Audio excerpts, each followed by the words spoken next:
Good evening, everyone. Good evening. I would like to call the Regional School District 13 warning of the special district meeting Wednesday, May 1st, 2024. At this time, if everyone could stand for the Pledge of Allegiance.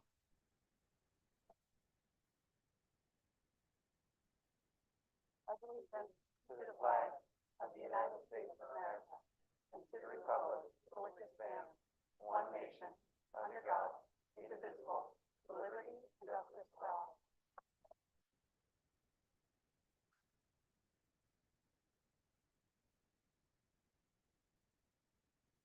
Thank you. At this time, I'm going to have our secretary, Lucy Petrella, read the warning of the special district meeting. Regional School District 13, warning of special district meeting, Wednesday, May 1st, 2024. The electors of the towns of Durham and Middlefield, Connecticut are hereby warned and notified that a special district meeting will be held at the Coggins Regional High School Library, 135 Pickett Lane, Durham, Connecticut, on Wednesday, May 1st, 2024 at 7 p.m. for the following purposes. Item number 1, to choose a moderator for said meeting. Item number 2, to hold a public hearing to present and receive public comment on proposed amendment to the Plan of Regionalization for Regional School District 13. A copy of the report on the proposed amendment to the Plan of Regionalization is on file and available for inspection at the Office of the Town Clerk of Durham, the Office of the Town Clerk of Middlefield, and on the district's website at www.rsd13ct.org. Following the special district meeting, the District Board of Education is expected to set the date for a referendum vote in Durham and Middlefield for approval or disapproval of the proposed amendment to the Plan of Regionalization. Dated at Durham, Connecticut, the 17th day of April, 2024. Lindsay Dahlheimer, Chairman, Regional School District 13, Board of Education. Thank you, Lucy. At this time, I'd like to go to item 1 to choose a moderator for said meeting.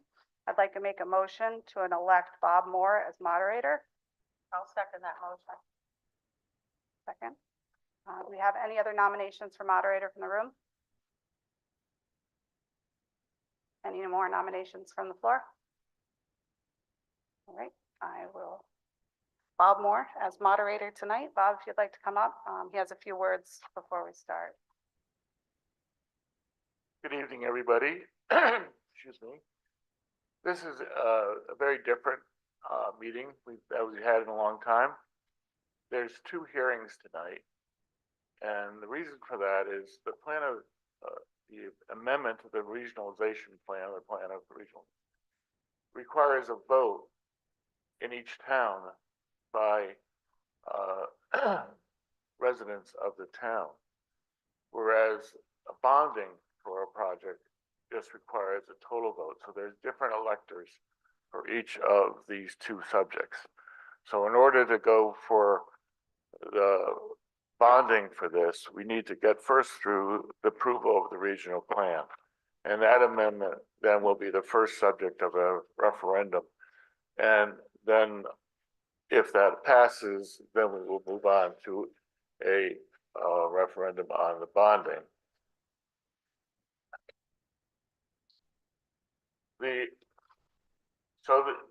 The subject matter of both hearings today is the same. You'll be able to ask questions on any part of it, the regional plan, the proposed school, the bonding, the cost. All those questions will receive at any time during either one of these hearings. The second hearing will start after we complete all the questions and concerns and comments on the first hearing.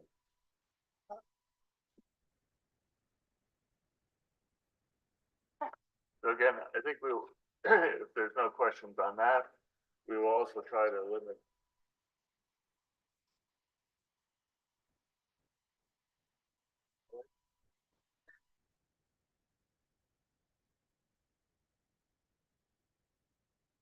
Farther away, may not be able to hear me, but we'll see. So that's what we're going to do tonight. I hope that you understand that, and if there's any questions throughout the night, we'll be happy to answer them. We'll start with a presentation by Lindsay on the project, go over what's being proposed, and then we'll get into any public comments or questions. We'll get, when we're finished, we'll get over that, start that part. So thank you, and Lindsay. It's not on.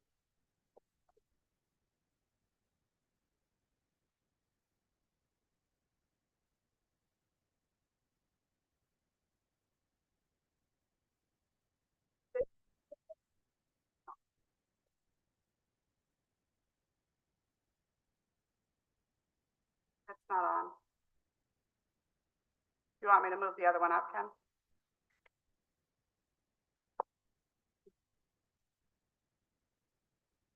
They're still having a tough time online as well. Yeah, that's what you said.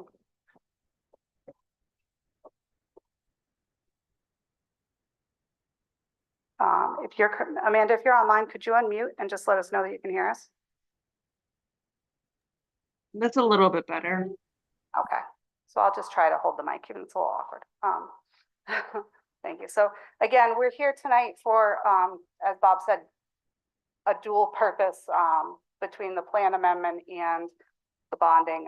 We are going to start first, and we'll try to go as far as we can before we close out the hearing on the plan amendment and move on to the bonding resolution. But first, I want to go through the presentation. I know a lot of you have seen this. I know a lot of you have gone through it and been able to click through it. If you currently have the QR code from the top and you want to open it up on your device, you can follow along that way. You can follow along here, or if you have the hard copy on you.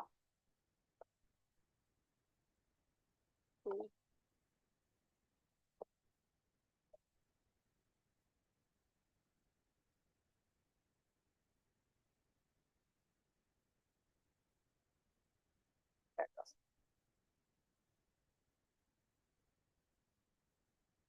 Okay, so first, we're going to take a look at so much of the two of these, the amendment and the bonding go together.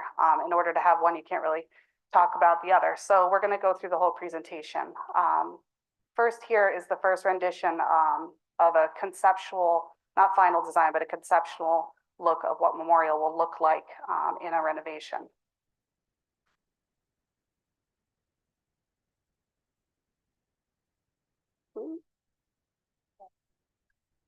Second side, the current challenges.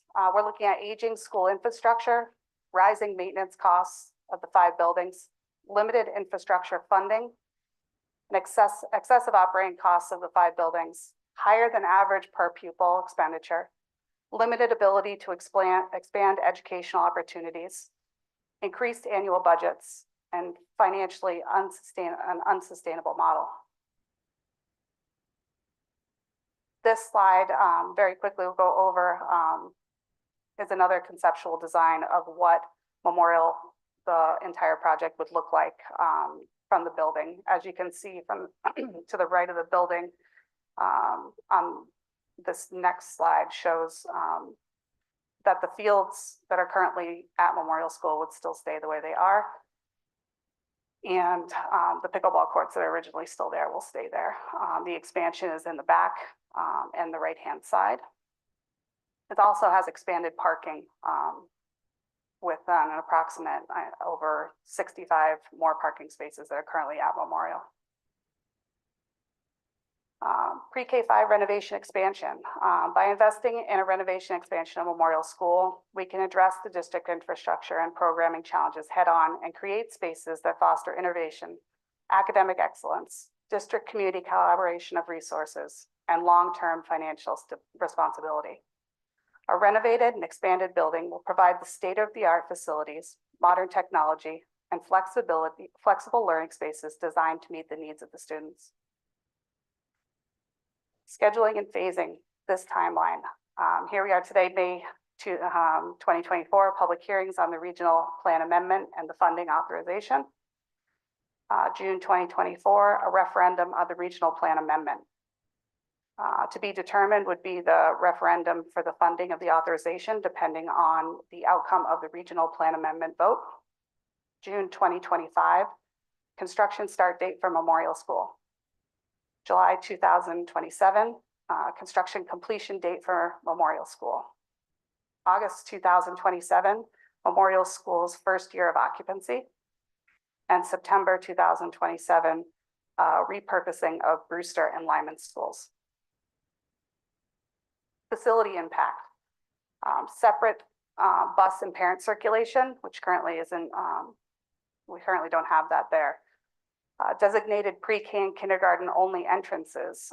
Kindergarten and pre-K would enter from, I can actually move back to that. On this screen, if you look up to the top left, you see an access road that comes in. That would be the new entrance for pre-K and kindergarten for drop off and pickup, as well as the pre-K playground to the right. Increased on-site parking, which I said before, potential for future expansion if necessary. The athletic fields and expanded playgrounds, and a fully ADA accessible building. The educational impact, future ready building, efficient use of staffing and resources from pre-K all the way to 5, a collaborative learning environment for all of our students from pre-K to 5th grade, enhanced learning spaces, the availability of modern technology, and again, fully ADA accessible. Health and safety impact, fully accessible and code compliant buildings and classrooms, expanded safety and security measures, including new fire suppression system, enhanced HVAC system for maximum energy efficiency, and improved natural light. You want to close off at that point and then go back to that one? Yeah. All right. So at this time, before we go into the funding portion of it, we will start to take questions on the amendment to the temporary regional school district plan amendment. So the changes in the plan amendment, as Bob said before, takes us to a model where we're recommending a reduction to a 3-school model as a result of continued reduced student enrollment, excess building capacity, capital needs and associated costs, with the following reconfiguration of pre-K through grade 5 at Memorial School, grades 6 to 8 at Strong Middle School, and grades 9 to 12 at Cogshog Regional High School.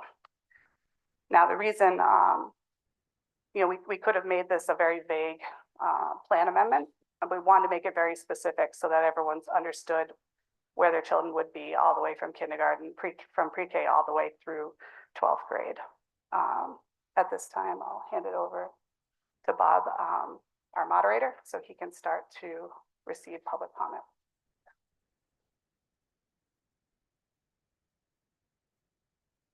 Thank you, Lizzie. Are there any questions so far on the layout of the school or any of the other issues?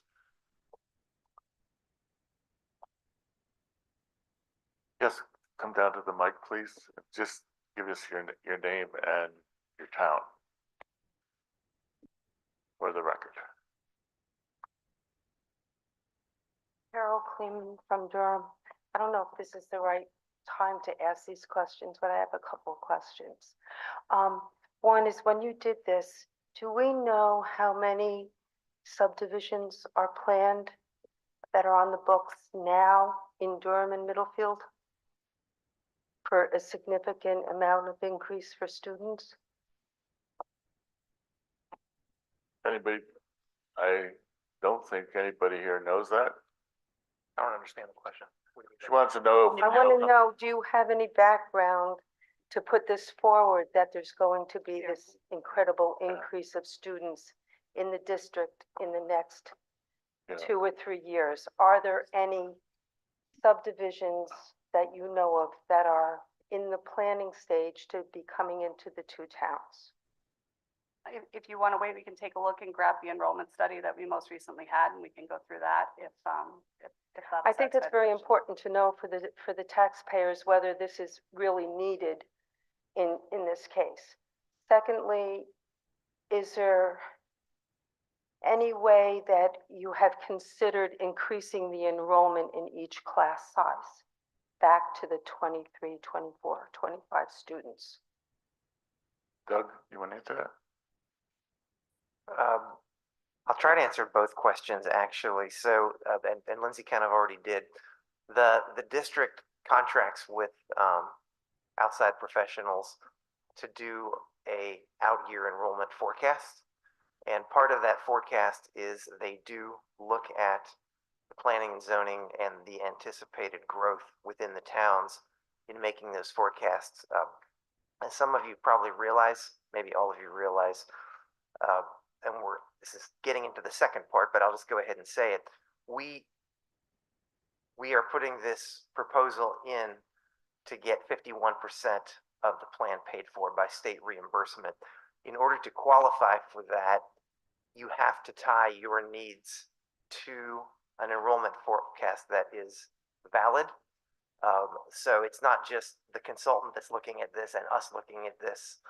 This would be the state also looking at this if they're going to support the project. And this is how all projects, as I understand it, I'm still relatively new to Connecticut, but all projects are vetted in this regard. So, I mean, those are forecasts, but that's the best available data and planning tools that anybody has available.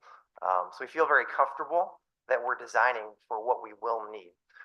In terms of class sizes, that's an educational decision that the board could make at any time. We have class size guidelines currently that are part of what has been historical practices here. And yes, the board at any time could raise class sizes to any level they want to. But I think what we're trying to balance here in all decisions would be financial responsibility with what is best for children. And so this has been designed at the current class size guidelines. Okay, and one other question. Right now, you're speaking that it's a $73 million project. That's at today's cost, correct? Or is that projected out till 2027? Yeah, it's projected out through the time period. Okay, thank you. And I think too, I apologize earlier, I didn't introduce, for those who haven't been at a lot of our meetings, we forget to introduce them because they're more like family at this point. But Rusty and Carson, from QA&M are both here with us tonight. And, Rusty, I didn't know if you wanted to speak on the numbers for enrollment that were used for this project? Certainly. So and I've been doing this for over 30 years. So every school project, the state requires you to provide enrollment projections. And there are a number of agencies that do enrollment projections. There are several methods that they use, cohort survival, et cetera. I'm not a demographer, so I'm not going to get into the details of it. But in each of those analyses, they look at what the communities, what the birth rates are, what's going on in the community, if there are developments that are coming along, and they do that analysis and ultimately provide an enrollment projection going out 8 to 10 years. The state looks for a minimum of 8 years, and that's a requirement for them. In our case here, for Region 13, there's the enrollment projections of every year it's done, and it's indicated that it's going up, and the same projections are. It's not a huge number, but it's a fairly significant increase over time in the 8-year window. And that's the data that we use in developing any plans for the future. Thank you, Rusty. Thank you, Rusty. And also, Rusty, could you possibly explain within the project, building-wise, what was left for possible expansion? Certainly, we're working with an existing building. So the goal here was to utilize that building to its maximum capacity. That we went through a process of evaluating the educational program. And in doing so, we looked at every grade level, what the special ed needs are, what the administrative needs are. Certainly here as a pre-K through 5 school, we need to do analysis. So in that process, we put an educational program together. and an educational specification together. These are again items that the state requires. In order to submit your grant application, you have to go through that process and create that information. That includes every educational program space that is defined within the educational specifications, talks about what program is going in there, what the support spaces need to be. For instance, in the pre-kindergarten space, and first grade, I'm sorry, and kindergarten, there are toilets that are within the classrooms that you currently have at Brewster School as well. So those models are looked at. In the case of Region 13, we've tried to develop a really economical model with the building is very simple in the sense that for the most part, we are constructing classroom space and trying to utilize the existing spaces in a way to repurpose them for some of the other program support spaces like the cafeteria and the media center, learning commons, and so on. So that's how we approach this particular program. So most of the addition is educational classroom spaces. The one other space that's in there is also the gymnasium. You're now bringing a much larger group of students together, and we do have to provide physical education. So it made the most sense to build the gymnasium as a new space. A lot of the development of the concepts focus around what proximities are appropriate, where the students are coming in. For instance, the access to the building for the pre-kindergartners and kindergartners as a separate access point altogether. There's a different type of security, and they have their own playground space. But at the same time, how do all the students access some of the larger assembly spaces like the cafeteria and the gymnasium and the learning commons? So the design is one that we've looked at where the majority, actually all of the existing spaces are utilized, the existing building, with the exception of the portable classrooms that are really in pretty poor shape and really used only for storage at this point. Those will be removed. And the state would look for you to do that, and they don't want you to. They're not going to pay for somebody to renovate and fix old portables. So that's the approach we've used, and we are within the space standards that the state has assigned to, as part of their educational programming exercise. And it's important that we do that because if you exceed that space standard, then you get penalized on your reimbursement. Is a formula that you have to work with. So we've worked very diligently with the administration and everybody to develop a program that it stays within the prescribed reimbursable area. Thank you, Rusty. Any other questions at this time? Yes, come on down.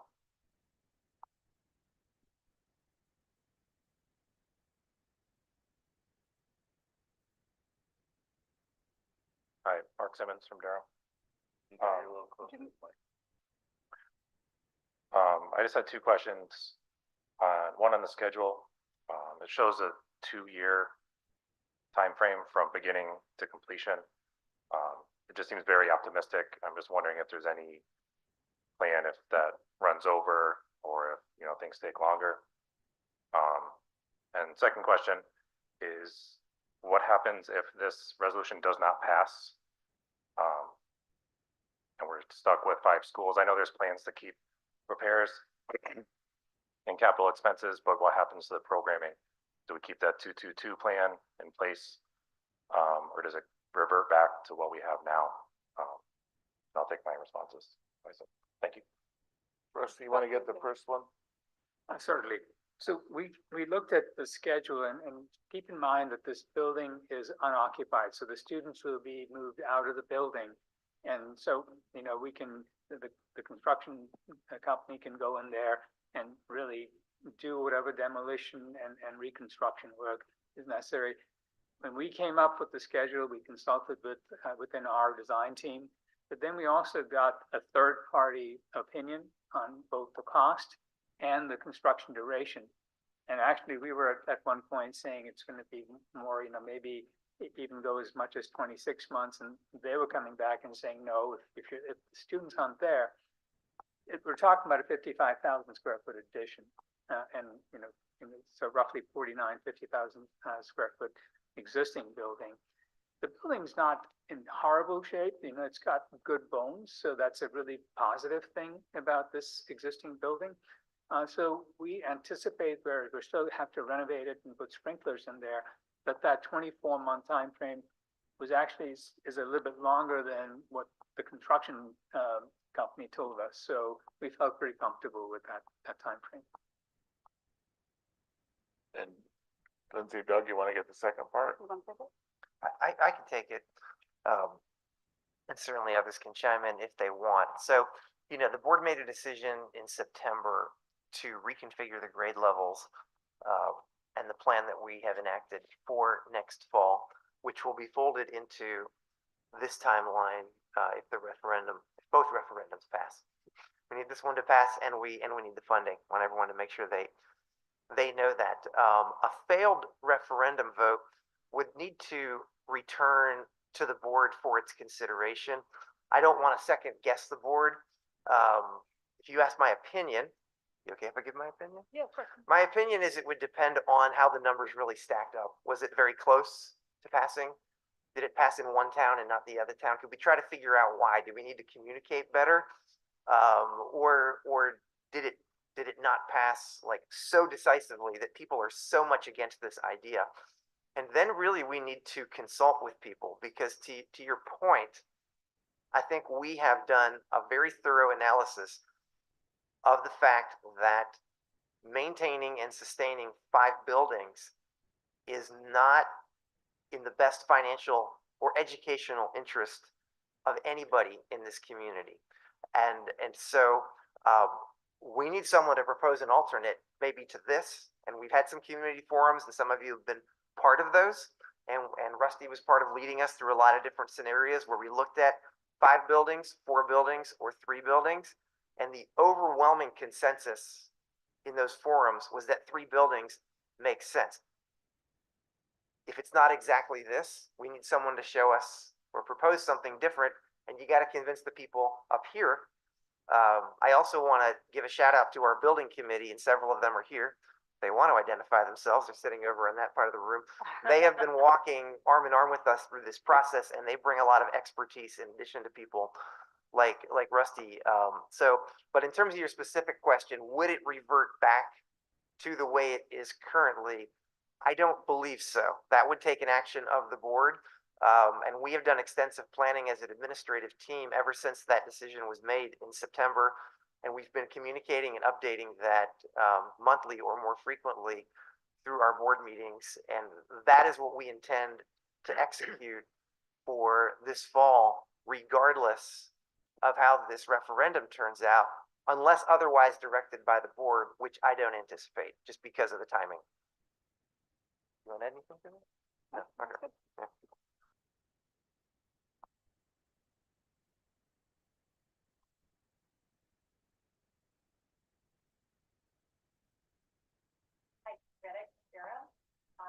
Questions? Oh, sorry, there we go. I have 2 questions. One, with this new build, does the pre-K spaces anticipate possibility of mandatory pre-K in the state? Because from what I understand, once we go for reimbursement, we can't go again for 10 years. It does. It does? Okay. My second question is, what kind of construction is going to have to happen at John Lyman and Brewster Elementary School to fit the students who are currently at Memorial? I'm assuming that there's going to be some work done because they're not able to handle those students. Yeah, the first part, you want to answer the Clay, and then the second part on the swing space, Doug, you want to do I that? can speak to that, and Rusty may want to chime in too. So again, when Lindsay went over the timeline, and we just had questions about it too, we talk about a 2-year construction period that would ideally kick off at the end of the 24-25 school year. And in consultation with our team, all of our principals and all of our district administrators, along with Rusty and his team. The plan is to take the fourth and fifth graders, because that's who's going to be at Memorial for next school year. And in order to vacate them and do all this very safely, we would be sending the fourth graders to John Lyman, and we would be sending the fifth graders to Strong Middle School. And so for those 2 years, Lyman would be a second, third, and fourth grade school. So we're able to keep our grade levels together, which is something we want to do. And Strong would be a grade 5, 6, 7, and 8 school. We have done an analysis of the existing spaces on both of those campuses and feel like it will be tight, but it will be doable. And it will be for 2 years, and it will keep the grade levels together. And again, the purpose of this is to allow the construction, the potential construction, if this passes, to go on in a very rapid, efficient, and most of all, safe manner, so that we don't run the risk of having any children or adults on that campus. I've been part of some projects, Rusty probably has been too, where part or all of a building are occupied during something like this. And it is very challenging. So I think what we're proposing is more responsible and more practical. To your specific question, Katie, about the construction that would have to happen, we have talked to Rusty along with the principal at John Lyman and the principal at Strong Middle School, and there are some ideas about what we could do temporarily over those 2 years to leverage existing spaces that right now are either not utilized or underutilized. And again, I don't want to give anyone the impression that this would be an ideal kind of situation that we want to sustain for 5 to 10 years. But for 2 years, and maybe less than that, if we can get ahead of schedule on this, it would provide us a way to guarantee the educational quality that our children and our families expect, to maintain all the safety and security protocols that are very important in everything that we do. And once again, not to sound like a broken record, but to make the construction site as safe as possible by keeping children and adults off that campus during the entire scope of that project. And Rusty, do you want to add anything to that? Well, Rusty, you had to add the question about the pre-K. She wanted to know if there was if we go to mandatory pre-K, is there a space? Yeah, so then the answer to that question is absolutely yes. We have planned for additional space, not just for pre-K, but even in the future, because the window that the state gives us is an 8-year window. Sometimes what happens is your enrollment continues and then there's a spike after that 8-year window. So you always want to plan for additional space, future expansion. But also just in terms of the swing space, because we're looking at the swing space earlier on in the projections are slowly increasing. So, you know, the overall plan is really for a project that's with an 8-year window, where the 8th year is when the highest enrollment is in the schools. So when we're in the earlier years, you actually have the enrollment is still going up, but it's a smaller enrollment. So you're better off trying to fit everybody in those earlier years than later on. If you were to, let's say, defer all of this, the further you defer it, the more difficult it will be to accommodate everybody. If I could also add, the things that we're talking about potentially doing at Strong and at Lyman, Rusty budgeted for those in this figure. I know we're not into the money part yet, but I just want to make sure everybody knows that's not an add-on. That's something that he anticipated and worked with us in developing this proposal, and something that the state also is aware of. Thank you. Any other questions? Rick? Yeah, come on. And just before Rick has his public comment, I just want to let everyone know that's online that has their hands raised. We're going to go to public comment online after we've had our public comment in person. I just don't want anyone to. Rick Parmley from Durham. It's going on 60 years I've been going to school district meetings. And I was very interested in the fact that Dr. Shook brought up that the reimbursement from the state was 51%. From regionalization in its earlier years, the incentive was go regional, you got 80%, the other school systems got less on capital projects. So the state is not a good source. And how solid is that figure that from the state of Connecticut?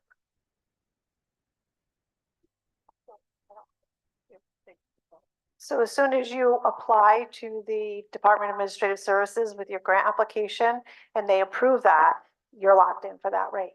Year over year, they don't necessarily promise that they're going to fund these programs going forward, but once you have your application approved, you are locked in.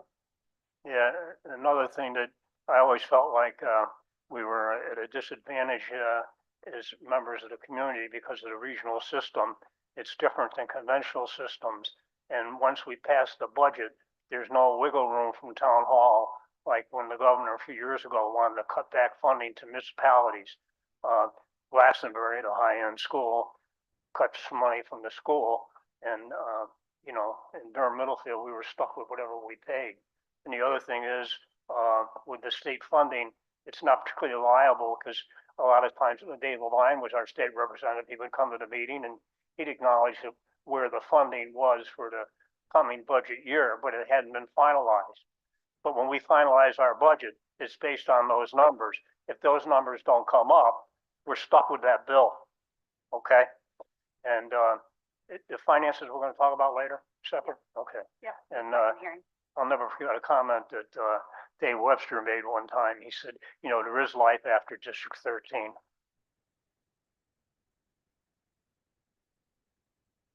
Any other questions for this at this time? If not,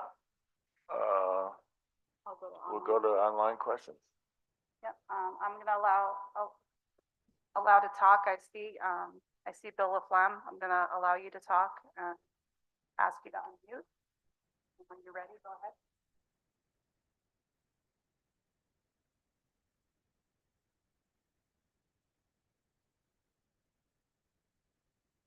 I don't know if you heard me. I'm just listening. I do not have any public comment. Thank you.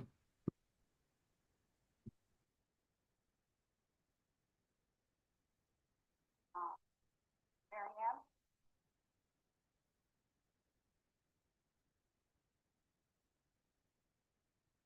Hello? Can you hear me? Loud and clear. Yep. Can you hear me? Yes. Yes. Okay. I just have a real quick timing question. Because I know you're going to talk about finances later, but I was curious as to the timing of the submission of the grant proposal. And then, you know, it's a big number. So what happens if we don't get the payment? Then it will all go back to the town budget. So that's my concern. And I hope you can speak to that because it's not guaranteed. Hello? If I understand your question correctly, you're asking would the state funding, if it's not guaranteed, what would happen if we don't get that? Well, I know what would happen if we didn't get that. But my question is the timing, because there's a big difference between 76 million and the lower number. So when would they apply for the grant? What would your expectation be in terms of a response? And then, of course, what happens if we don't get it, which I think we all know what happens if we don't get it. Okay, so state school construction grants are only accepted one time per year, and that is due by June 30th of each year. So that's our deadline to apply. They review them and they come up with what's called a priority list, and they bring that to the legislatures in December, who then decide what projects get funded. So we will know by December if we've been approved or not. But we certainly, even though with that approval, you cannot start any kind of construction or bidding or anything until July 1st. So you'll know in December, you'll know a good 6 months before anything can be done if you've got the money. Now, if we don't get the money, then it comes back for another referendum. What will happen? Because it'll double our cost. So if the state project does not get approved, then we could reapply for a different project. It would highly, I don't know that cost would be the reason why it would be denied if it was a solid plan. And we've made the case for that. So, but if that were the case and the application was denied, the funding or in the project just would not move forward in that state. But that's not to say that come the following June, a modified version could be applied for again. So it would go back to the board for modification. Okay. Thank you. You're welcome.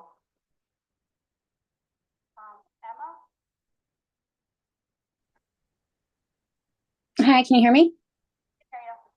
Okay, my question is just on mostly on the population size, and I guess what administrating a elementary school of that size might look like in terms of still having it feel like a school community and being able to have things like events and family involvement in terms of a population that large. I think Rusty can go over that, but it's not anymore, is it? Yeah. All right. The way it's laid out, you'll notice that the pre-K, K, and first grades are all on one part of the building, the older part of the building, whereas the higher grades are on the addition, which is a two-story addition in the back. So there's going to be clearly some separation of the enrollment and separation of the students depending on their needs and activities. I'm sorry, maybe I wasn't clear. I meant wanting to do things all together in terms of school events and community events, like doing it with 700 kids, not keeping them apart. I'd be happy to do that. So, and I think it's a really good question. If you look across the state, you look across the country, there's no generally accepted ideal size for an elementary school. And it is true that to have all of our pre-K to 5 in one place, we might not be doing school-wide events the same exact way as we're doing them now at Memorial, Brewster, and at Lyman. However, that doesn't mean they're going to be of any less quality or of any less engagement. And what I would offer, having lived and worked in districts that had schools this size and much larger, is that if you can combine the resources of what currently exists in 3 separate parent-teacher organizations, and if you can have families who can engage and invest in a school from K or pre-K, if their children are in pre-K, but definitely from K, all the way through 5th grade, the continuity and the quality of the events that you're describing and that we have now, in my experience, are only enhanced and only become better. Now, you do have to work out some logistics. So, for example, you might not do as many all-school events on the same evening, or if you did, you'd have to have some kind of plan for parking, or you might have to stagger over a couple of evenings or even within an evening. Some of that happens more or less even now, but it doesn't have to so much. But I mean, again, any of you who have been to any of our elementary events where it is the whole school, even at the schools we have the size we have now, it's not a simple thing from parking, whether we're talking about art shows or concerts or things like that. I mean, most of you probably know that the majority of our music concerts for these 3 elementary schools happen in this very room for that very reason. And I think another benefit of a site design, not just the building itself, but the whole campus that is designed for this many people, is it will think about things like traffic flow and patterns during large events. And also, Lindsay mentioned the additional like fixed parking.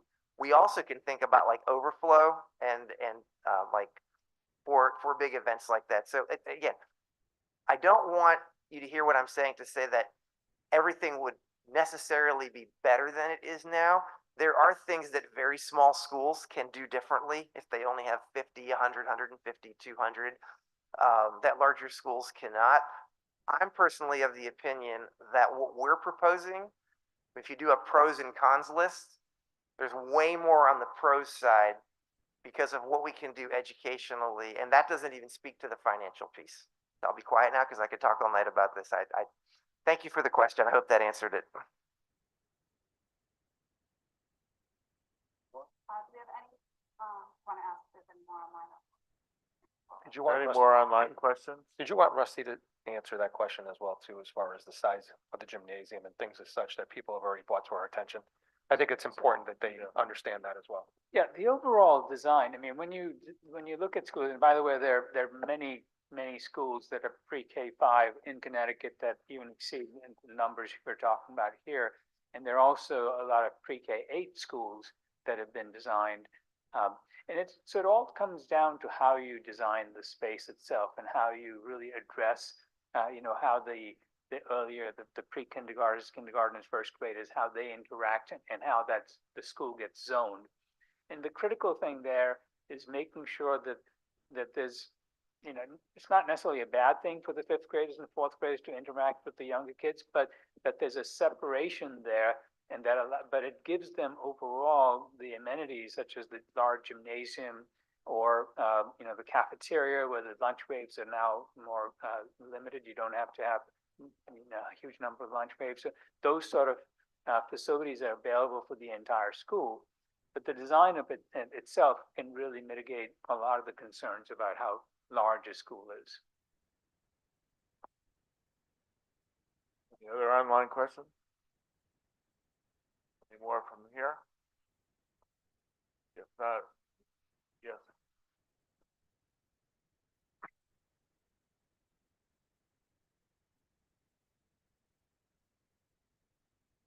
Roger Kleeman from Durham. Question is, what's been expended to get this far? What's the number that you people have spent without even talking really to the public and bringing this forward? And the public didn't show up again. So I don't see our learners getting anything out of what we spent for this. So initially, back when it was discussed that we would bring on QA&M, we issued them a purchase order for $20,000 to do this work.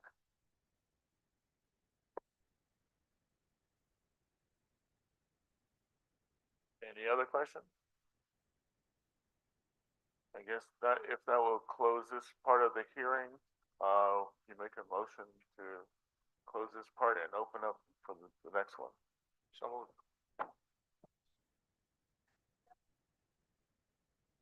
And all in favor? Aye. Now I'd like to start the second public hearing, which is going into the financial piece. And Lindsay, you're back.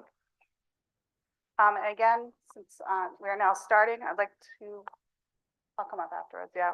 Call the Regional School District 13, Towns of Durham and Middlefield, May 1st, 2024, to order. And at this time, I will have Lucy Petrella read the warning. Did that work? Yeah, okay, sorry. Warning, district meeting, public hearing, Regional School District 13, Town of Durham and Middlefield, May 1st, 2024. The electors and citizens qualified to vote in town meetings of the towns of Durham and Middlefield, the member towns, are hereby warned that a district meeting of Regional School District number 13, the district, will be held on Wednesday, May 1st, 2024 at 7:30 p.m. at the Cocknjog Regional High School Auditorium, 135 Pickett Lane, Durham, Connecticut, for the purpose of conducting a public hearing on the following recommendations of the District Board of Education.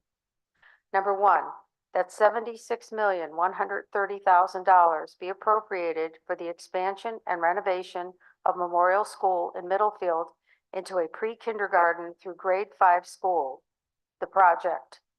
The appropriation may be expended for design, construction, renovation, and installation costs, engineering and professional fees, materials, equipment, purchase costs, legal fees, financing costs, interest expense on temporary borrowings, and other costs related to the project.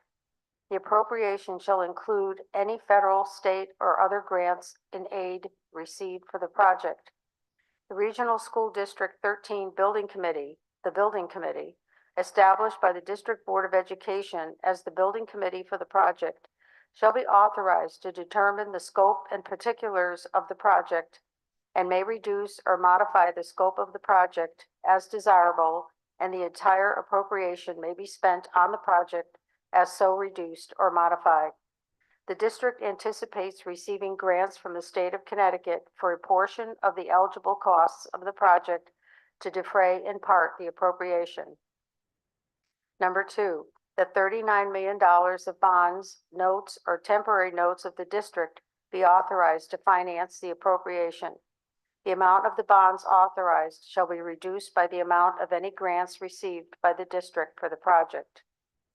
Number three, that the chair of the District Board of Education and the district treasurer be authorized to make representations and enter into written agreements for the benefit of holders of the bonds or notes to provide secondary market disclosure information. Number four, that the building committee be authorized to contract with architects, engineers, contractors, and others in the name and on behalf of the district with respect to the project, to approve, design, and construction expenditures for the project, and to exercise such other powers as are necessary or appropriate to complete the project. Number five, that the authorization of the issuance of bonds, notes, or temporary notes shall be submitted to referendum vote by the electors and citizens qualified to vote in town meetings of the member towns of the district. Dated at Durham, Connecticut, this 17th day of April, 2024. Lindsay Dahlheimer, Chairman, Board of Education. Thank you, Lucy. At this time, I would like to make a motion to elect a moderator. I'd like to make a motion to elect Bob Moore as moderator for the public hearing on the bonding authorization. I'll second that motion. Do we have any other nominations from the floor for moderator? Any other nominations? All right, with that, Bob, please come forward. Back again. And Lindsay, do you want to get up Back and again, start yeah. your stuff?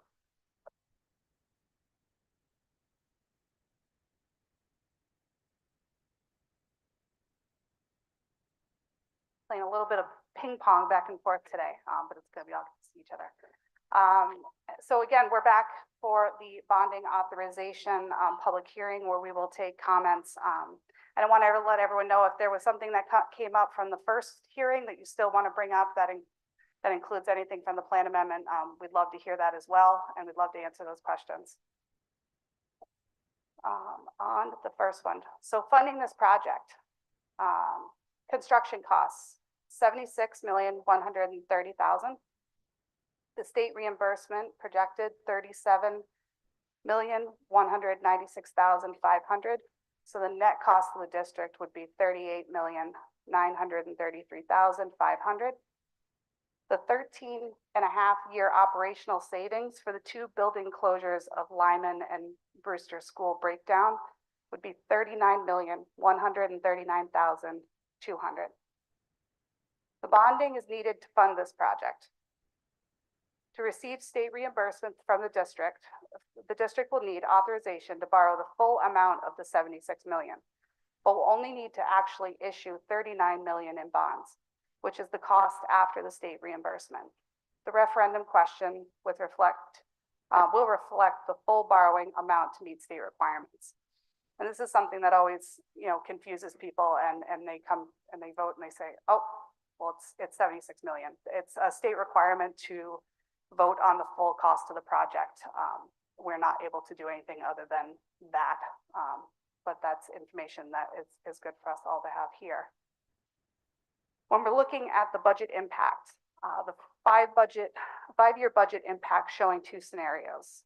The budget estimate without renovation, shown in blue, and the budget impact assuming memorial renovation expansion, shown in orange. And the bottom is the linear line budget without the renovations.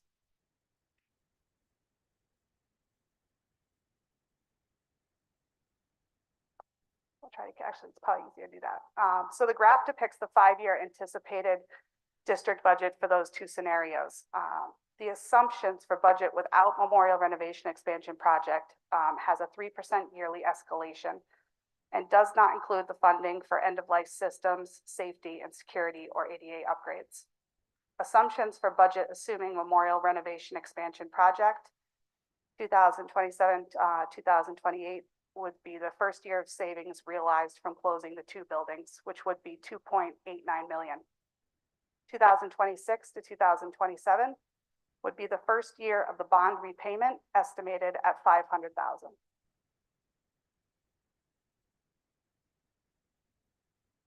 This graph here depicts the 10-year anticipated RSD 13 budget for 3 scenarios. And this is, a graph that we had really gone through between administration and from the mind of Bob Moore to show a few different things. The graph depicts the 10-year anticipated RSD 13 budget in these 3 scenarios. The budget without memorial renovation expansion or existing facility infrastructure needs is shown in blue. The budget assuming memorial renovation expansion is shown in orange. And the budget assuming bonding for existing facility infrastructure upgrades only, no renovation to memorial, shown in green, and includes the following assumptions: a 3% yearly escalation.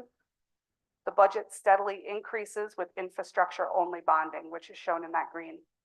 The operational savings is not realized as all 5 schools will be open and memorial will not be expanded, renovated.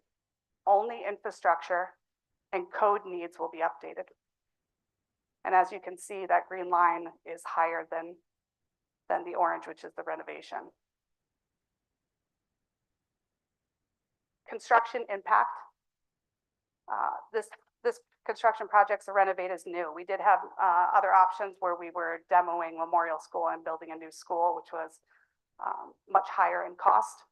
And so we decided to go with the renovate as new. The total square footage would be 105,270 square foot. The construction will happen while that building is unoccupied. Use of other district buildings as swing space, as said before, which would utilize Strong School and Lyman in the current thoughts. And the construction duration of 24 to 30 months. Portables would be demolished, and the repurposing of Brewster and John Lyman buildings would be upon completion of the Memorial School project. And then the next steps where we're here, so we will obviously the public hearing today, public hearing on funding authorization, a referendum vote in early June, and a referendum vote on proposed funding following a successful plan amendment referendum, which would have a date to follow. At this time, I'd like to bring Bob up and we'll entertain public comment on this part of the hearing.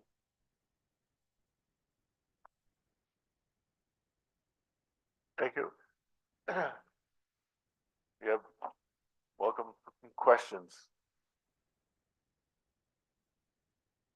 Chuck Stengel, we couldn't go a hearing without asking a question.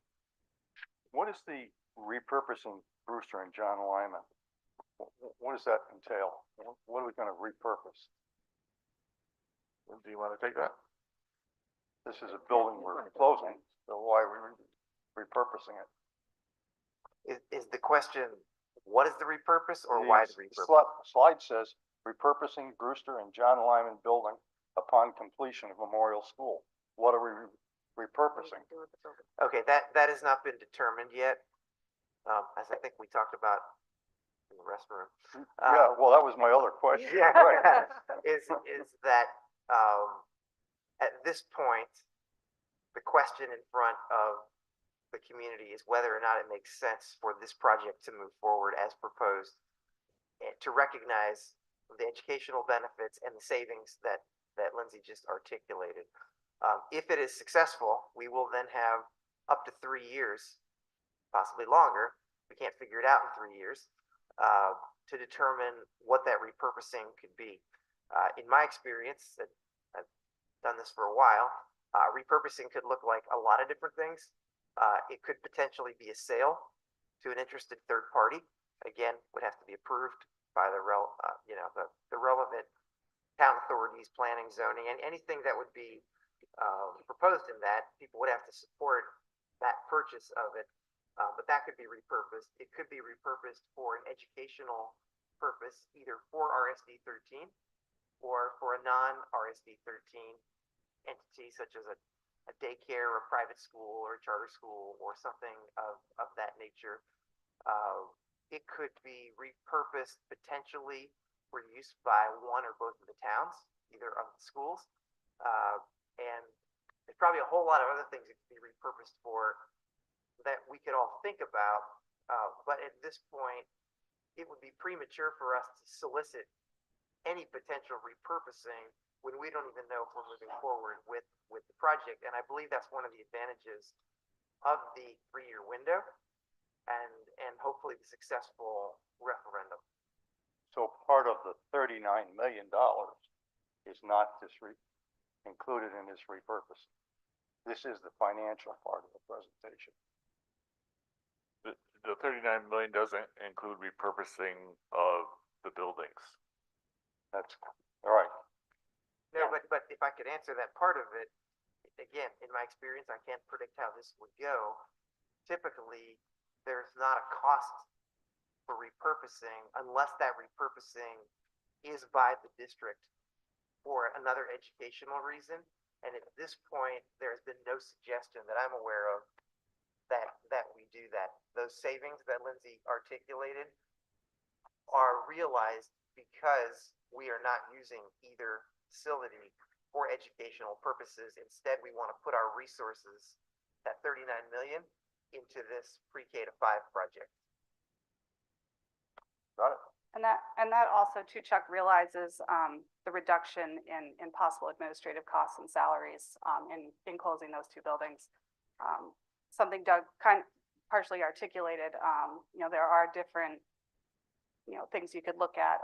And one of those that he didn't mention would be a possible long-term lease to an educational facility that we currently have worked with, or we have alliances with, that would allow us to keep that building in district and lease the building to a facility if we're ever going to need that building back. And that building would, the costs and savings would be coming from them leasing that building. So that is a very viable option for a long-term lease. Other questions? Comments? Anything on mine? Nope, never mind. Okay, good.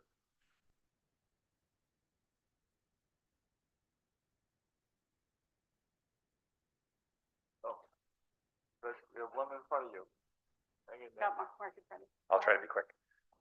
Mark Simmons from Durham again. Just to follow up on the previous question about the repurposing. I think there was talk at one point, I believe it was at the community forum, that there was an allocation in the numbers for the demolition of the buildings. Is that still included? Rusty, do you want to take that question? So this budget does not include the demolition of those 2 buildings. And 2 kind of follow-up questions, I guess.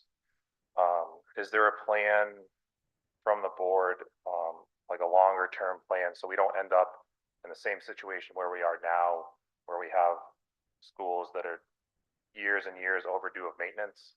I think it would be a real disservice if we vote for this project. We spend $76 million and then we end up in 20 years where we haven't kept up with maintenance. And we have old boilers and we have, maintenance that needs to be done. And the second, Are you talking about the other buildings besides Memorial?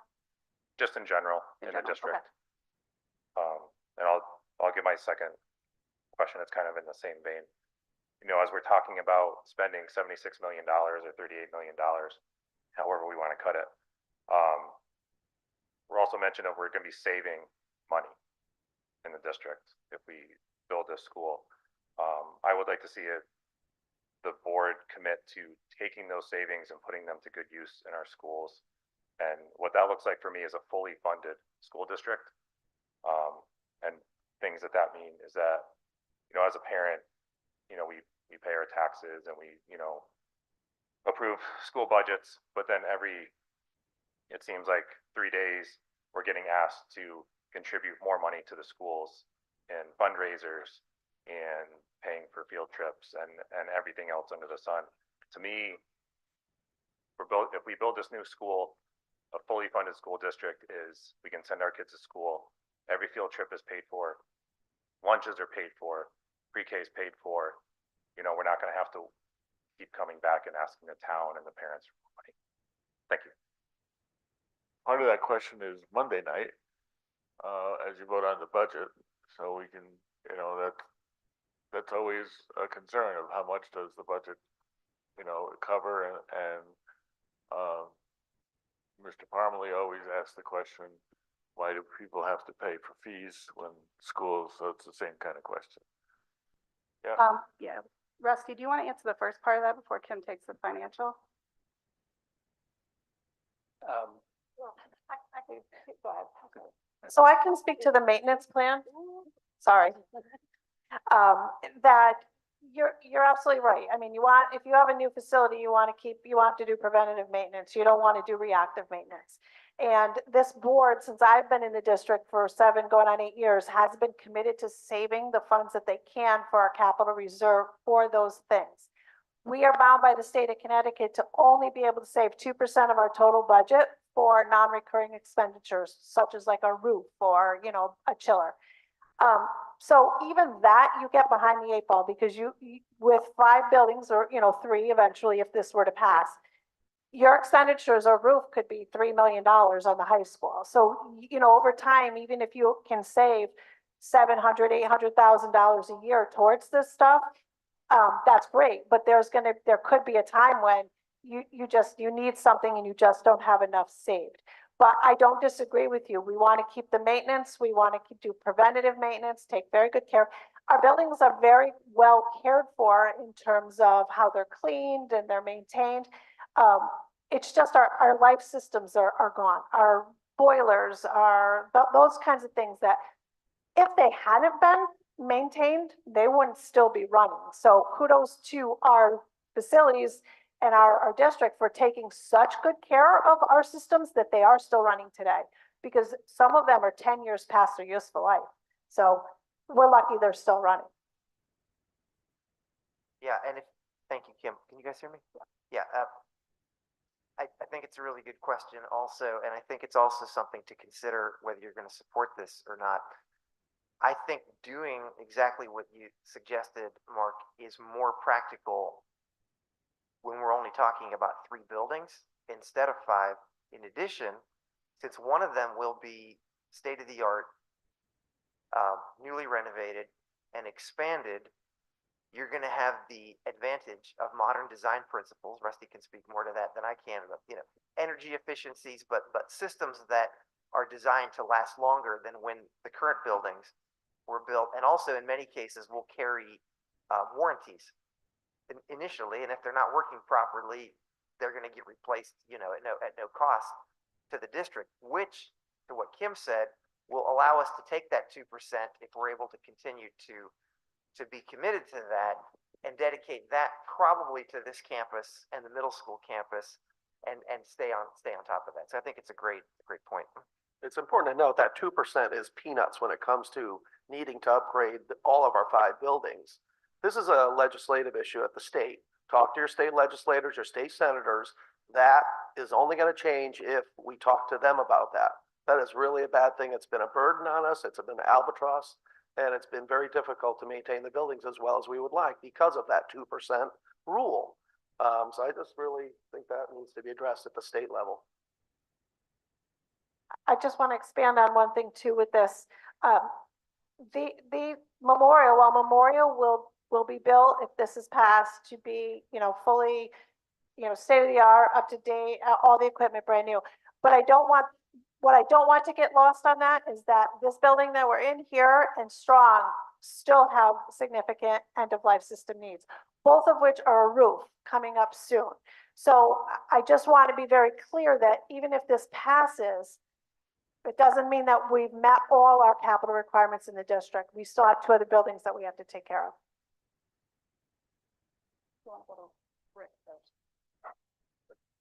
do you want to ask anything? Go ahead. Hi, Katie Reddick again from Durham. I have a comment. I had gotten to the point where I was ready for this plan and I was like, okay, it's gonna be for the future. I'm all for that. I'm really worried about the immediate impact of the plan on our current learners and our current staff. To hear that, today was the first time I learned that we were gonna be moving a 5th grade up to Strong, which I think is gonna be a crowded building. It's gonna definitely have new needs for the building. We're gonna have 3rd graders going from John Lyman to Memorial back to John Lyman again. And there's a lot of movement for students who are the generation that were the most impacted by COVID-19. And we're asking them to take on this additional burden of being shuffled around the district.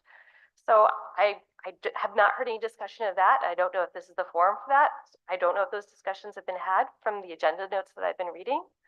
I'm also very concerned about our staff. There is a teaching shortage in Connecticut right now, and if we're going to continue to shuffle teachers around like this as well, I worry about our students having the excellent teachers that they've become accustomed to.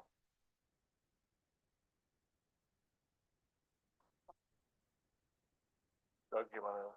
Well, it was a comment, not a question, so I think it's a concern that we all have, that we look very carefully at the swing space.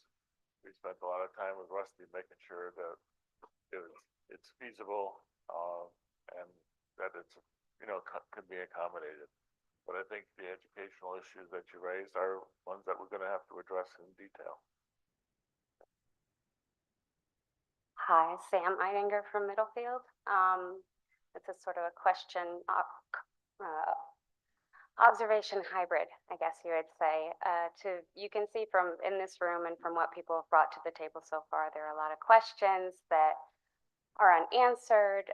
Following up on a question Mark asked earlier, what will happen if this doesn't pass? And I know, Doug, you had said that that is contingent upon a lot of different circumstances, the numbers being one of them.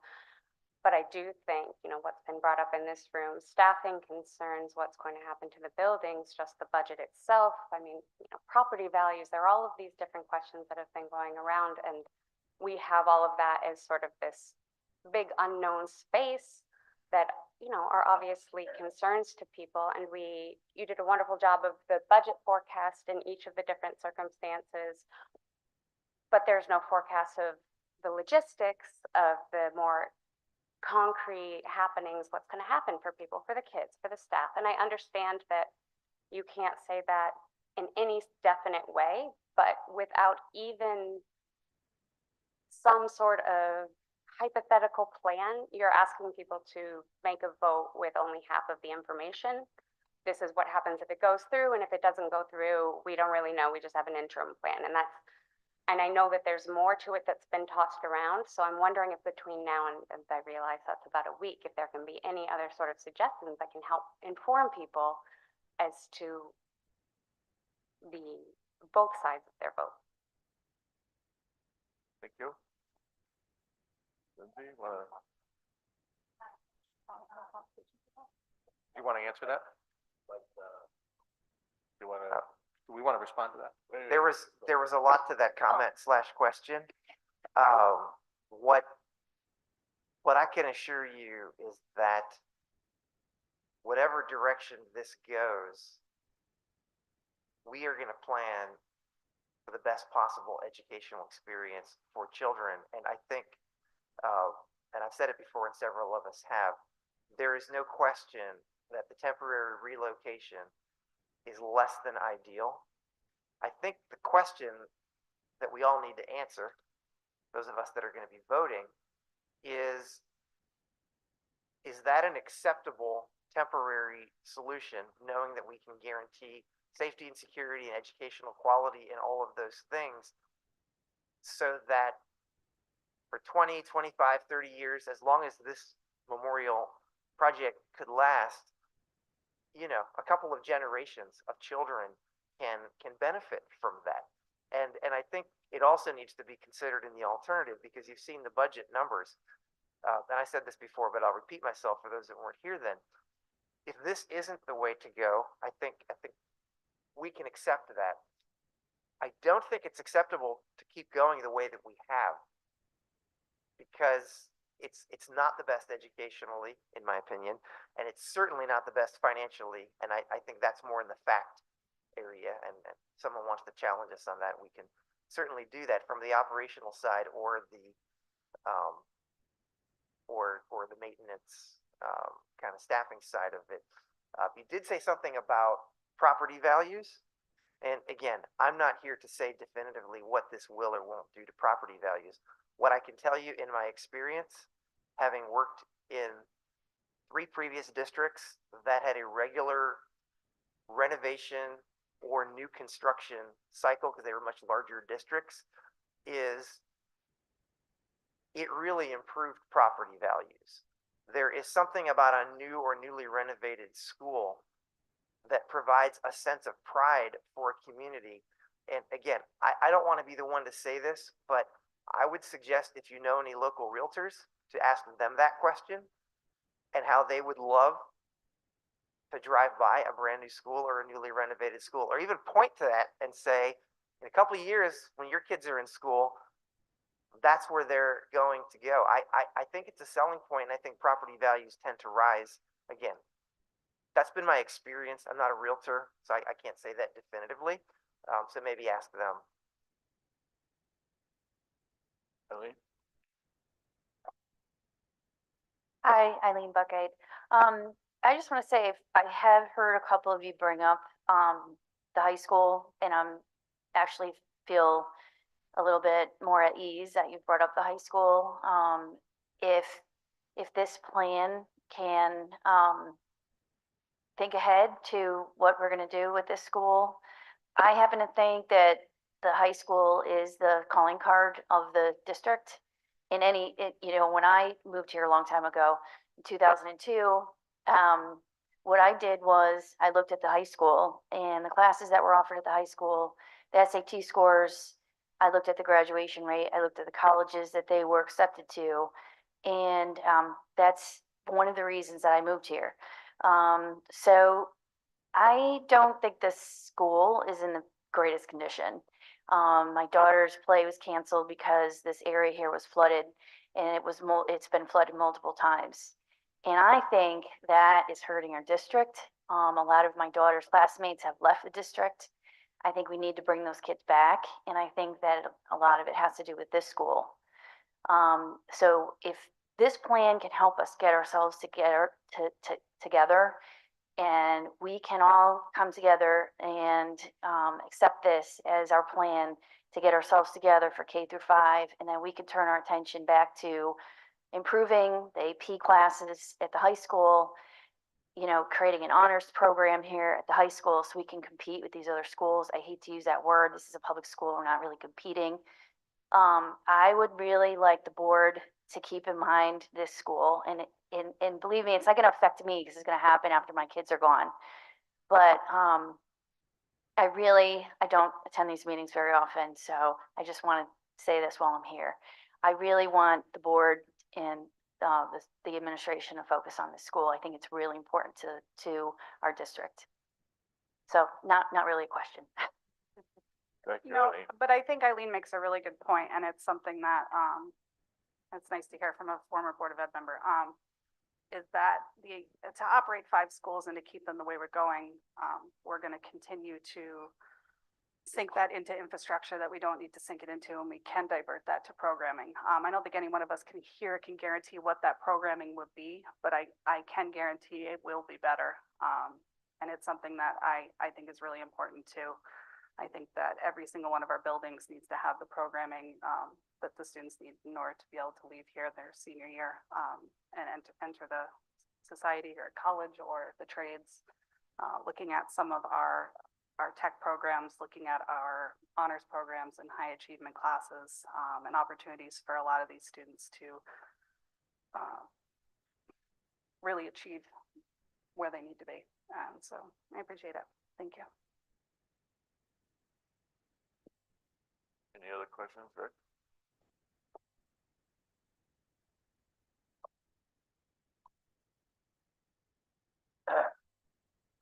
Thank you, Bob. Richard Parmley from Durham. I latched onto that 2% figure you brought up and that ties your hands.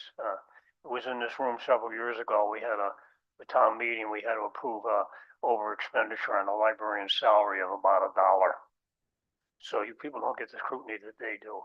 And when you talk about savings, I'm not exactly a financial wizard, and I'm like a good Dr. Shook, I'm not an expert in real estate either. But the savings always seems to be more money out of my pocket and less scrutiny. And, you know, they work pretty hard on the town side all the time, you know, looking over the money, and it gets a lot of scrutiny. But, you know, they can't hide behind the kids like the school system can. And the other thing is, my dad, he was on the Board of Education years ago, but he was a proponent of not building the Brewster School. Mr. Brewster was very generous to make that offer to the town. And my father was of the school that it should stay up here on Main Street. Well, that's neither here nor there now, but not being an expert on real estate because of the deed restrictions, it has very limited resale value, whereas Lyman probably has a greater resale value. And if those things are liquidated, I'd like to see the money go right back to the municipalities instead of being dumped into the school budget where we have nothing to say about it. Thank you. Thank you. Online question? Yep. You want to tell Carl? Okay, Carl, we can hear you. You on mute? You hear me? Yep. Okay, my question, which I had approached Lindsay earlier about, and I'm still not fully understanding it. My experience with projects in the past like this, then when you had the total project cost that we have here at 76 some odd million, the bond had to be for that full amount. But I see we're only bonding for 39 million of it. Has there been a change with the state? The referendum has to authorize the $76 million for the project, but our bonding would only be for our share after we were advised of what the grant would be. But we have to authorize the total expenditure in any referendum. Yeah, but I thought the state required that you bond for the full amount before you would get your share from the state. The state requires an authorization of the total amount, but so how you borrow the funds, whether it be a loan or bonding or whatever, you know, is up to the district, but the state wants to see that you've had your community authorize the full amount. Long as the town has authorized it, then it's okay then, I guess. All right.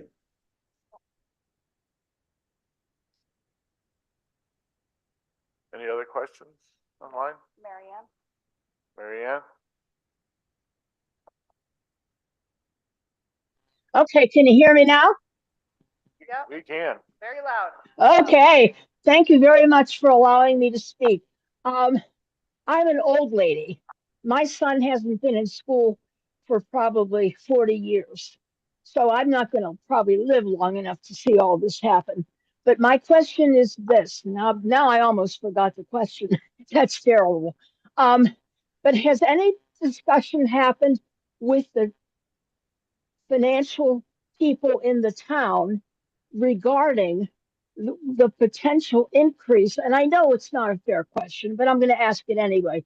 What the increase would be in the mill rate, whether we got 36 million or 76 million, because I'm retired. I've been retired for a long time, and I know there's a lot of retirees still in town.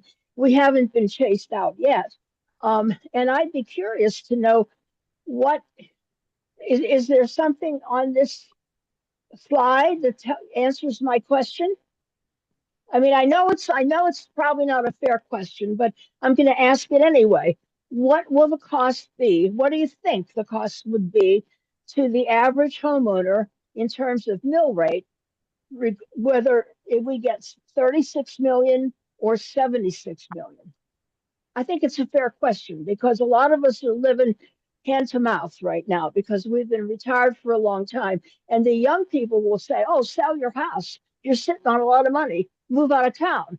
And I get tired of listening to that. So I want to know how much. Thank you. Can anybody answer that? Yes, so I did reach out to the towns, with our debt service schedule, and we hope to come up with what an estimated mill rate would be. I have not been able to get those numbers, but really, I don't think that they would really be, reliable numbers because, you know, that would just be the school portion. It's up to what happens in each town. It's, taxable real estate, it's valuations. So there's a lot of factors at play. So really not having a mill rate in there, I think it was actually a conscious decision because it wouldn't be reliable. There's just too many factors.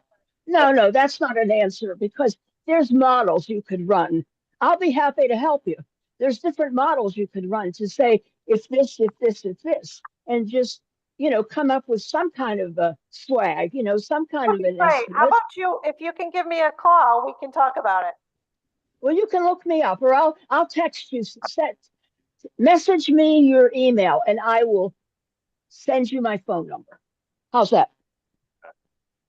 Marianne, one of the things that we try to do is to show the budget impact. We've, as Lindsay said, we estimated a 3% cost in the school budget with no capital improvements over the next 5 years. And then the year that the school opens, there's about a $2.9 million reduction in administrative and operating costs that would occur.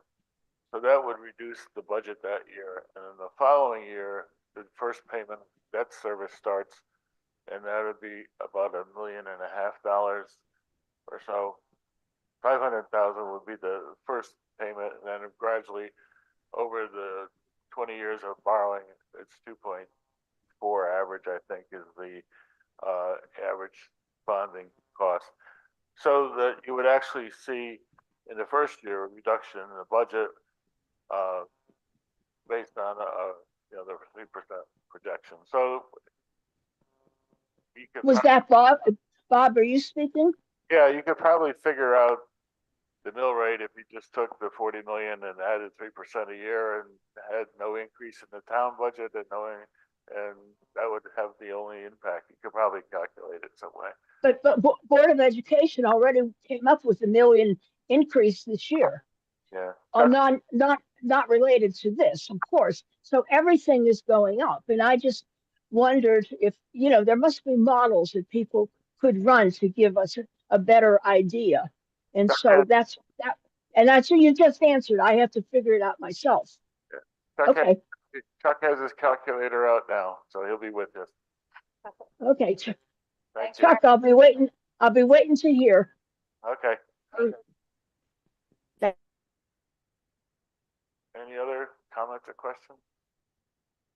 One of the things that Lindsay brought up quickly is there's a building committee, and I think it's important for you to know is that if this gets approved and goes into construction, there's a building committee that manages the project, not the Board of Education. And the building committee is, Lindsay can read off the list of their qualifications. We are very, very lucky to have so many residents in town willing to work on our building committee, and they bring a ton of experience to it. Lindsay? Yeah. Yeah, is it on that slide? It might be at the end of the slide. I think we took it off. We took it off for this presentation, but it is in the pamphlets and it is in the presentation. And again, we talked about Rusty and Carson being, I think, our building committee has become our family too. Howard Weisberg, I did see Howie here in the room. He's over there. He's a 16-year resident of Middlefield. He's director of public works for the city of Middletown. He's a professional engineer in traffic operations and infrastructure management. Darren Overton, who's our vice chair, I see him over in the corner. He's also a district parent, 24-year Middlefield resident, professional engineer in civil engineering for over 30 years, specializing in build, environment design, and permitting. Nick Fiella, who's secretary, who's not here, is a 24-year Middlefield resident, and he's employed in the commercial banking sector for over 30 years, commercial real estate experience for over 20 years. Bob Moore, our moderator and board member, 50-year Durham resident, Board of Education member, former chair, professional civil engineer, former deputy commissioner at the Connecticut Department of Environmental Protection, and retired CAO of the Metropolitan District Commission. John Cross, I don't think he's here, might not be, no. He's a 30-year resident, director of facilities for a large Connecticut school district. He has 35 years of commercial construction project management of school building construction and renovation projects. John Giammatteo, I did see him in the back. Resident of Middlefield for 40 years, commercial photography specializing in architecture, the construction industry and engineering. And one of our other lovely board members, John Manone.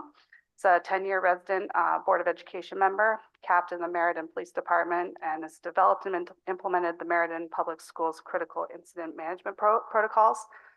This is also a building committee that has worked tirelessly in the past year to go through many, many projects in our district and has done it with a lot of fiscal responsibility and attention to detail. And I know we say it a lot in meetings, but we are incredibly thankful for each and every one of them. And we are fully confident with them being this building committee for this project. The state requires us to have a building committee. And I couldn't ask for a better group.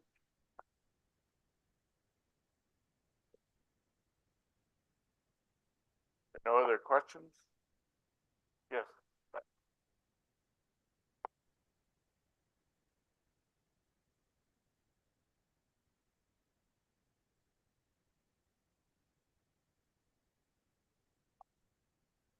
Paul Van Steenbergen, Durham. Has there been any study on the impact to the neighborhood with the increase of, all the traffic and what's going to happen on Cherry Hill with basically everybody coming from Durham to go to Memorial School? And with what I know, and I see all the early grades, there's a lot of drop off, there's a lot of pickup, and I can just see Cherry Hill being a nightmare, and especially on, Mondays and Thursdays. It's hard enough there just, trying to get out of there. And then you've got the people coming from Lyman trying to go into there, and everybody coming out of Cherry Hill and their way out. It's going to be an issue. I can see a traffic light needed there. But all these early grades, it's going to be a lot of traffic, and I can just see it being a nightmare. Was there any studies to the neighborhood input? So basically, I'm going to ask Howie Wexler if he could come down and help with that answer.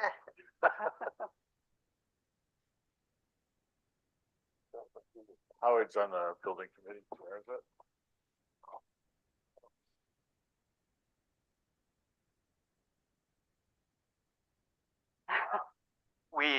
Those are issues that we had raised at prior meetings. We are working with a traffic engineering company, traffic and engineering firm to address issues at the access point and at two critical intersections to understand what types of impacts may be there and what the mitigations are. None of these are deal breaker issues, but there is mitigation that may be needed, possible left turn access into or out of the school, and possible intersection enhancements at a couple of the intersections, Cherry Hill and then down by the dump. So we are definitely looking at those. We want to obviously address traffic issues. I don't believe any of them are issues that will not allow the project to be successful, but we want to maintain appropriate levels of service and safety due to the increased traffic. And we will be working with our traffic engineer to identify those and include those in whatever mitigation is necessary. Thanks, Howard.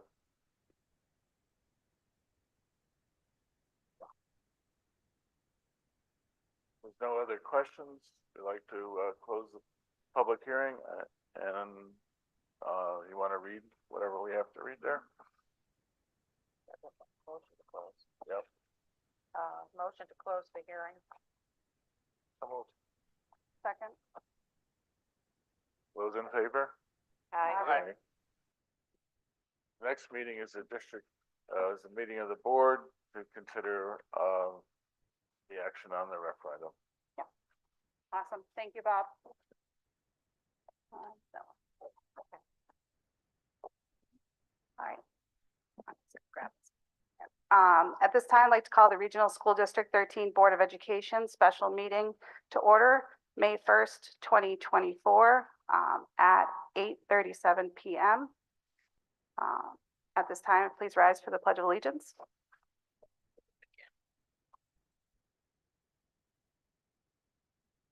Pledge allegiance to the flag of the United States of America and to the republic for which it stands, one nation, under God, indivisible, with liberty and justice for all.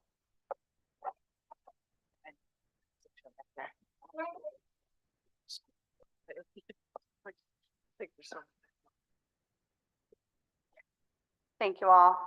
At this time, I'd like to take a motion to approve the agenda. Second. Second by John. Any discussion? All those in favor? Aye. Any opposed? Any abstained? Motion passes. Number 3, discussion on public hearings and district meetings. And I'll open up for any of the board at this time.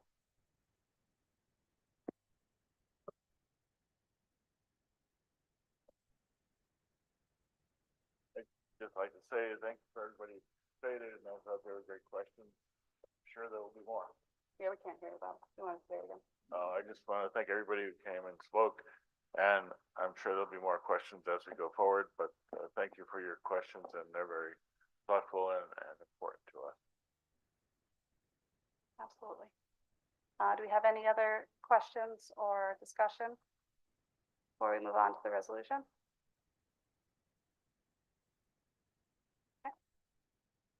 At this time, I'd like to have Lucy Petrella read the resolution to approve the question for a referendum vote to amend the plan of regionalization for the district and to authorize the preparation of the explanatory text.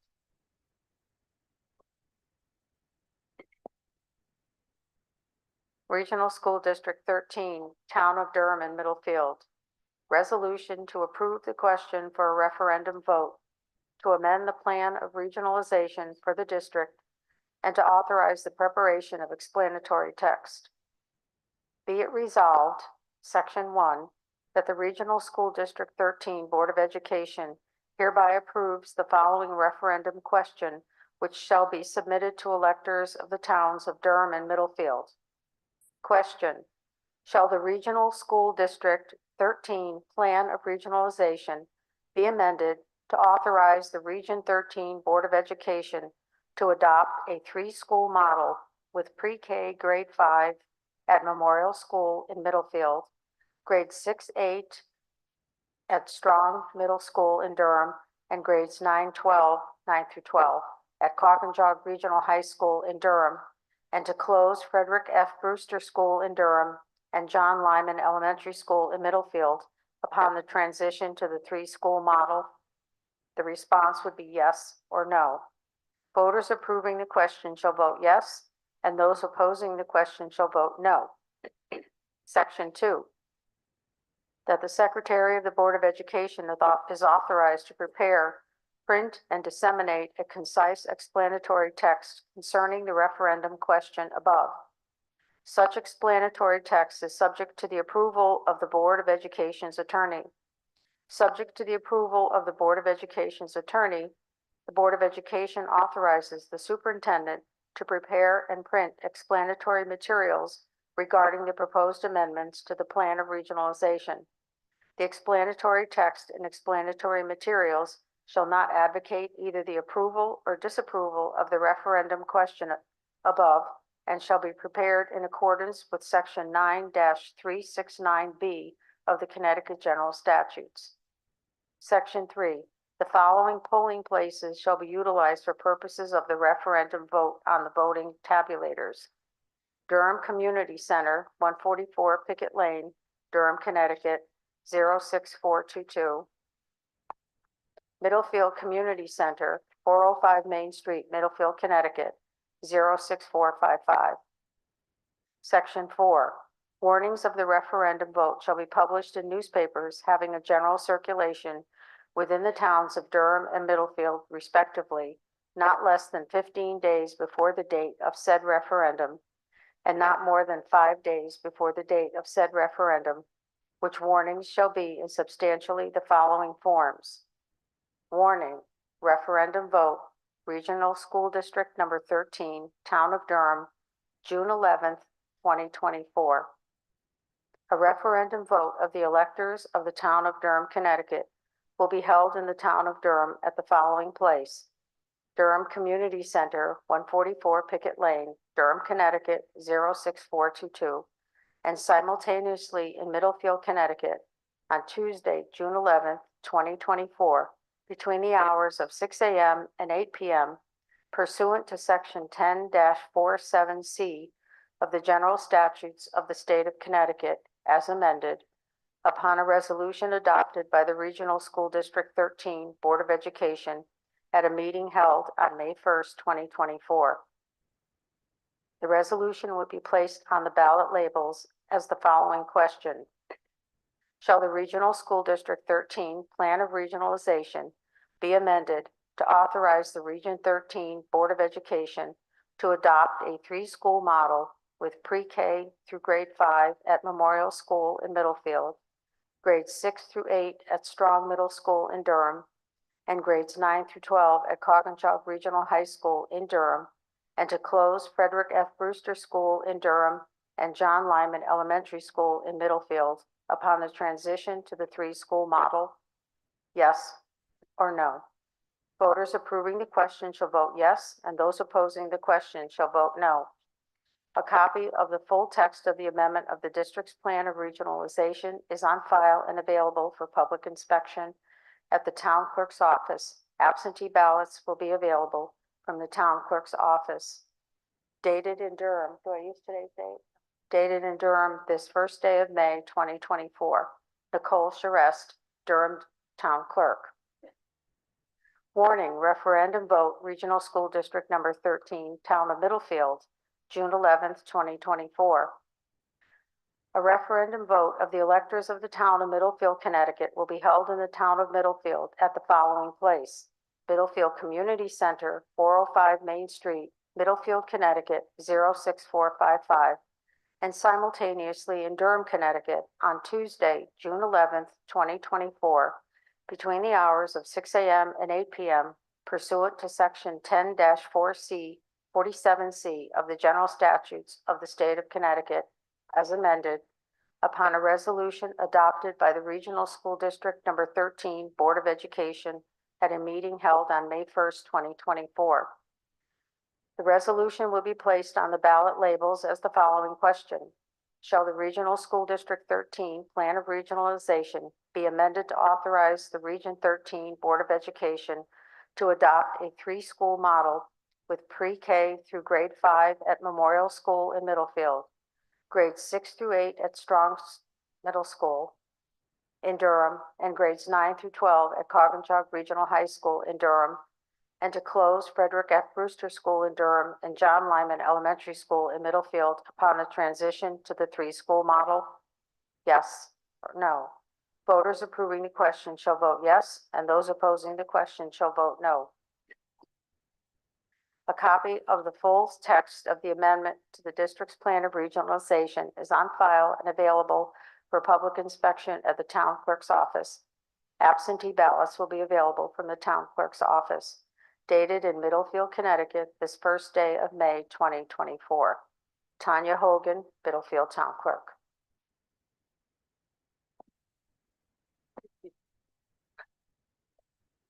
Doctor, would you like me to repeat it? Okay, thank you, Lucy. We know how long that one was. At this time, do I have a motion to approve the question for a referendum vote to amend the plan of regionalization for the district and to authorize preparation of the explanatory text? So moved by Lucy. Second. Second by Linda. Any discussion? Any discussion? All right, with that, I'm going to do a roll call vote, and I'll start online. Amanda, all those in favor? Yeah, I still have some reservations about it. I'm going to abstain from the vote. Linda? Linda Darcy, aye. John? Jamie Roback, aye. Lucy Petrella, aye. Lindsay Dahlheimer, aye. Bob Moore, aye. Maura Caramanello, aye. Right? Any opposed? Any abstain? Amanda? All right, that motion passes. Thank you all for coming tonight. I know there was a lot said and a lot of questions, and I'm sure along this process, like Bob said, we're going to have a lot more questions, and we're here to work through that along with the building committee, and we hope for a successful plan amendment and a successful referendum on the bond. It's a hard word sometimes. With that, I'll take a motion to adjourn. So moved. Second. Second by John. All those in favor? Aye. Aye. Any opposed? Any abstain? Thank you all. Have a good night.